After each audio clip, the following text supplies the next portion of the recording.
जी, आपने नामांकन किया है, क्या कुछ बताना चाहेंगे और क्या कुछ अपील करेंगे आज? मैं हल्का खरखुदा निवासियों से सिर्फ एक ही गुजारिश प्रार्थना इल्तिजा करना चाहूँगा कि जो भी व्यक्ति योग्य हैं, जो भी व्यक्ति काबिल है, उसमें कोई भी हो सकता है, इर्रिस्पेक्टिव ऑफ कास्ट क्रीड देखते हुए हमें सिर्फ काबिल आदमी को सत्ता में लाना है और ऐसे आदमी को सत्ता में लाना है जिसे वोट देकर बाद में पछताना ना पड़े। अब ये सब आप लोगों के ऊपर है, आप किसी को वोट दें। बस मेरी एक प्रार्थना है कि योग्य व्यक्ति को, काबिल व्यक्ति को और आजमाए हुए को आजमाना जहालत है। जिन पत्तों को खेल चुके हैं, जिन पत्तों को देख चुके हो, अच्छी तरह देख चुके हो, स्वयं के विवेक से, स्वयं की बुद्धि से, स्वयं की आत्मा से निर्णय लें कि कौन योग्य कैंडिडेट है, उसको वोट देना है। मैं अपने लिए कोई वोट नहीं, सिर्फ मैं एक योग्यता के आधार पर बात कर रहा हूँ। जो व्यक्ति तुम्हें योग्य लगे उसके आधार पर वोट देना है। बस मेरी यही ग्रामीण निवासियों से प्रार्थना है। अब तक हम बहुत लंबे समय से जो परिस्थिति आपके सामने है, कोई मैं आपको अवगत कराऊँ, आप भली बात इन सभी बातों से परिचित है।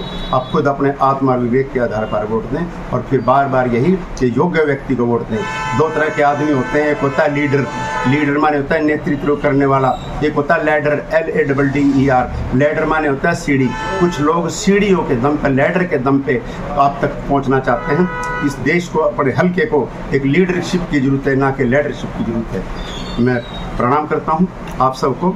जो आपको उचित लगे, अच्छा लगे, सिर्फ बार बार एक ही प्रार्थना, योग्यता योग्यता योग्यता, एबिलिटी, योग्य पुरुष को लाएं। धन्यवाद हल्का निवासी और धन्यवाद करता हूं। आज आपने नामांकन किया है, किसी पार्टी से किया है? निर्दलीय? नहीं, मैंने आज़ाद उम्मीदवार के रूप में फॉर्म नॉमिनेट किया है कि आज़ाद, जिससे अपना किसी प्रकार का कोई दबाव नहीं। और इस बात से मैं भली बात यह अवगत हूँ इस आज़ाद पार्टी क्या स्थिति होती है, फिर भी मन में जज्बा है। और हम कोई बाहर के नहीं है, किसी तरह हम पर कोई ऐसा नहीं है। मैं कोई दूर से नहीं आया, मुझे खरखुदा निवासी हूँ।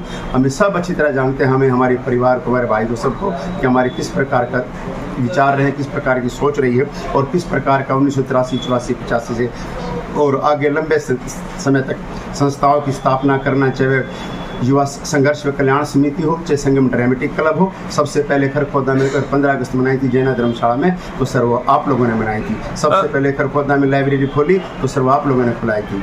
अगर जनता आपको मौका देती है तो आपका क्या कुछ टॉपिक रहेगा, किस टॉपिक को लेकर खरखुदा को आगे बढ़ाया जाएगा? सर सबसे पहले तो बात यह है कि पूरे के पूरे हमारे स्कूलों की स्थिति बड़ी ख़राब है। मैं एक अध्यापक रहा हूँ और 92 मैंने खरखुदा स्कूल में पढ़ाया है। BS स्वराज हमारे हेड मास्टर होते थे।